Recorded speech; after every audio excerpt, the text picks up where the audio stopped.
الحمد لله رب العالمين والعاقبة للمتقين والصلاة والسلام على سيد الأنبياء والمرسلين أما بعد.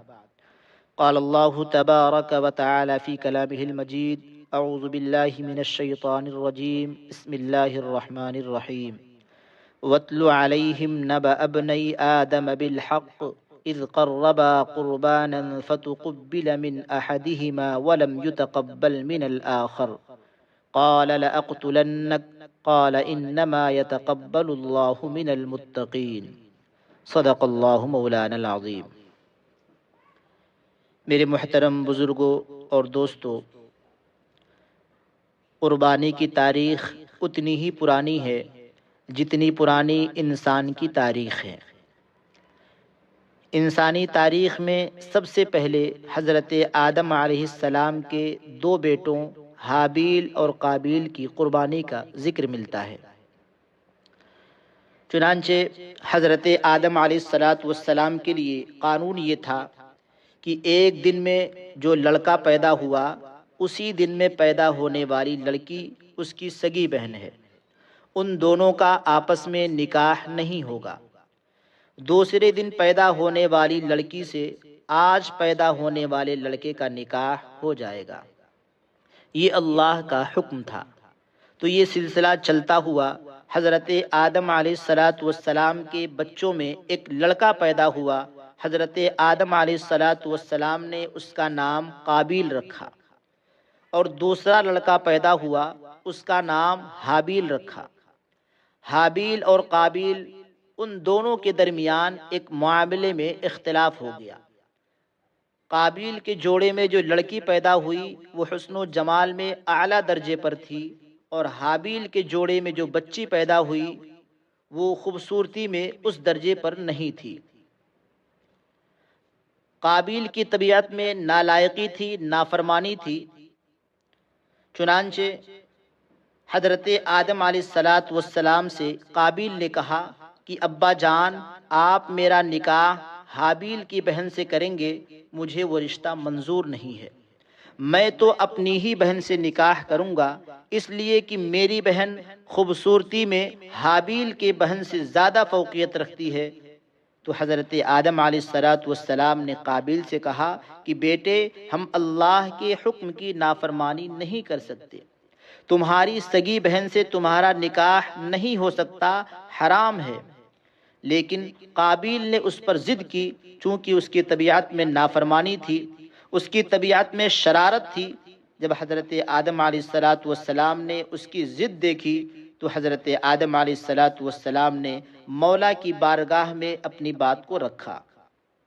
چنانچہ اللہ تبارک و تعالیٰ کی طرف سے ایک فیصلہ آیا کہ اے ہمارے نبی، آپ ایسا کیجئے کہ ان دونوں لڑکوں سے کہہ دیجئے کہ اپنی اپنی قربانی میرے نام پر پیش کریں. آسمان سے ایک آگ اترے گی، اور وہ آگ جس کی قربانی کو جلا دے گی، سمجھ لیجئے کہ اس کی قربانی قبول ہو گئی.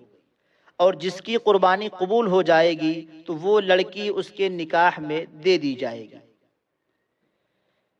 حضرت آدم علیہ السلام نے اپنے بیٹوں سے کہا کہ اللہ کے نام پہ قربانی پیش کرو. میرے دوستو، ابھی انسانیت کا سلسلہ بہت کم تھا. ابھی حضرت آدم علیہ السلام کی نسل زمین پر تھوڑی ہی پھیلی تھی، اور اس وقت تک کسی انسان کی موت بھی نہیں آئی تھی، کوئی قتل بھی نہیں ہوا تھا. جب حضرت آدم علیہ السلام نے اپنے لڑکوں سے قربانی پیش کرنے کے لیے کہا تو قابیل کاشتکاری کرتا تھا، اور حابیل بھیڑ، دمبے اور بکریاں رکھتے تھے، جانوروں کو جنگل میں چراتے تھے. جب اللہ کا حکم سامنے آیا تو حابیل کی طبیعت میں چونکہ فرما برداری تھی، اپنے مالک کی بات کو مان کر سچی عبادت کرنا ان کا شیوا تھا. تو حابیل نے اپنے جانوروں میں سے بہترین دمبا چھانٹ کر ذبح کر کے ٹیلے پر رکھ دیے جیسا کہ حکم آیا تھا. اور قابیل نے اپنے فصل اور گیہوں کے کھیت میں سے ایسی کچھ بالیں نکالی جن میں گندم اور دانہ کم تھا. اللہ کے نام پر قربانی پیش کرنے کے لیے سوکھی سوکھی بالیں نکالی اور ٹیلے پر رکھ دی، یہ کہہ کر کہ یہ اللہ کے نام پر قربان ہے۔ قرآن کریم میں ہے وَاتْلُ عَلَيْهِمْ نَبَأَ ابْنَيْ آدَمَ بِالْحَقِّ، اے ہمارے نبی ہمارے ان بندوں کے سامنے آدم کے دو بیٹوں کا تذکرہ کیجئے جو بالکل سچا واقعہ ہے۔ اذ قربا قربانا، جب انہوں نے اللہ کے نام پر قربانی دی، فتقبل من احدہما، تو ان میں سے ایک کی قبول کر لی گئی، ولم یتقبل من الآخر، اور دوسرے کی طرف سے قبول نہیں کی گئی۔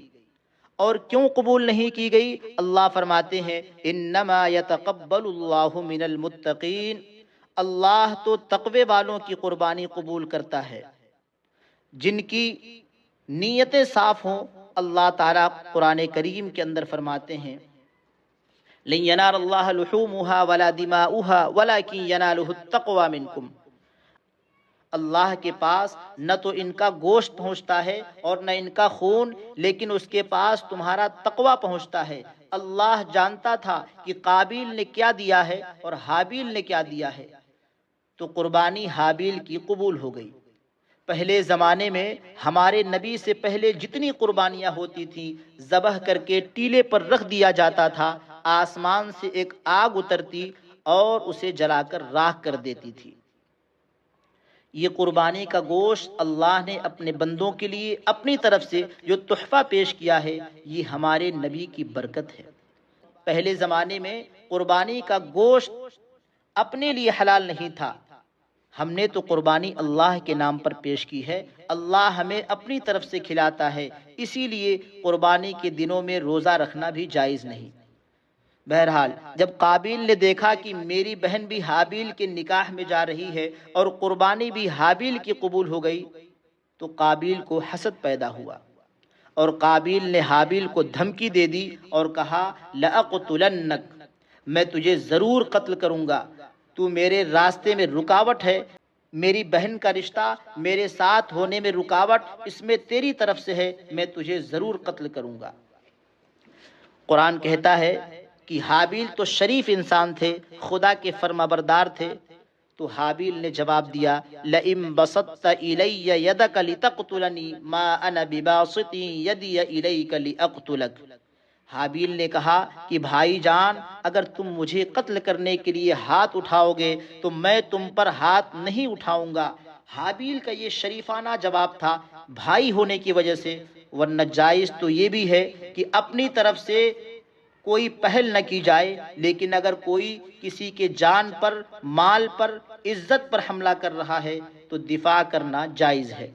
اپنی جان، اپنا مال اور اپنی عزت کی حفاظت کرتے ہوئے مر جانا شہادت ہے، لیکن حابیل کا شریفانہ جواب تھا کہ میں تم پر ہاتھ نہیں اٹھاؤں گا۔ گویا کہ حابیل نے وہی جواب دیا جو شریف آدمی کو دینا چاہیے تھا۔ چنانچہ حضرت حابیل جنگل میں اپنے جانوروں کو چرا رہے تھے، ایک پتھر پر سر رکھ کر سو گئے۔ قابیل نالائق آیا اور پتھر اٹھا کر حابیل کے سر پر پتھر کو زور سے مارا اور حابیل کو شہید کر دیا۔ یہ پہلی شہادت ہے، یہ پہلی موت ہے جو زمین پر واقع ہوئی تھی، اس سے پہلے کسی انسان کی موت نہیں آئی تھی۔ اب یہ پتہ نہیں تھا قابیل کو کہ اپنے عیب کو کیسے چھپاؤں، اپنے بھائی کی لاش کو اٹھا کر اپنے کمر پر لادے لادے پھر رہا ہے، عقل حیران ہے کہ کیا کروں۔ قرآن بیان کرتا ہے کہ اللہ جل شانہ نے دو کوے بھیجے اور وہ دونوں کوے آپس میں لڑے، ایک کوے نے دوسرے کوے کو مار دیا اور پھر مارنے والے قاتل کوے نے اپنے پنجوں سے زمین کریدی، گڈھا بنایا اور مردار کوے کو اس میں ڈال کر پنجوں سے مٹی ڈال دی۔ قرآن کہتا ہے کہ قابیل نے کہا میں تو اس کوے سے بھی گیا گزرا ہوں، میری عقل میں یہ بات نہ آ سکی جبکہ میں انسان ہوں۔ تو پھر قابیل نے گڈھا کھود کر حضرت حابیل کی لاش کو دفن کر دیا۔ انسان کو ادب کے ساتھ مٹی کے سپرد کر دیا جائے، ہمارا مذہب تو ہمیں یہی سکھاتا ہے۔ تو میرے دوستو، میرے بزرگوں، یہ جو قربانی ہے سب سے پہلے حضرت آدم کے ان دو بیٹوں نے اللہ کے نام پر قربانی پیش کی، اسی وقت سے قربانی کا سلسلہ چل پڑا۔ دنیا کے ہر مذہب میں قربانی ہے، چاہے جس شکل میں ہو، بس فرق یہ ہے کہ ان کی قربانی دیوی اور دیوتاؤں کے نام پر، غیر اللہ کے نام پر ہوتی ہے، اور ہمیں اللہ حکم دیتا ہے فَصَلِّ لِرَبِّكَ وَانْحَرْ، کہ اے پیغمبر آپ اپنے رب کی رضا کے لیے نماز پڑھیے اور اپنے رب کی خوشنودی کے لیے قربانی کیجیے۔ تو ہماری قربانی اللہ کے نام پر ہوتی ہے۔ میرے دوستو، اس واقعے سے معلوم ہوا کہ قربانی کا عبادت ہونا حضرت آدم علیہ السلام کے زمانے سے ہی ہے، اور اس کی حقیقت تقریباً ہر ملت میں رہی، البتہ اس کی خاص شان اور پہچان حضرت ابراہیم علیہ السلام اور حضرت اسماعیل علیہ السلام کے واقعے سے ہوئی، اور اسی کی یادگار کے طور پر امت محمدیہ پر قربانی کو واجب قرار دے دیا گیا۔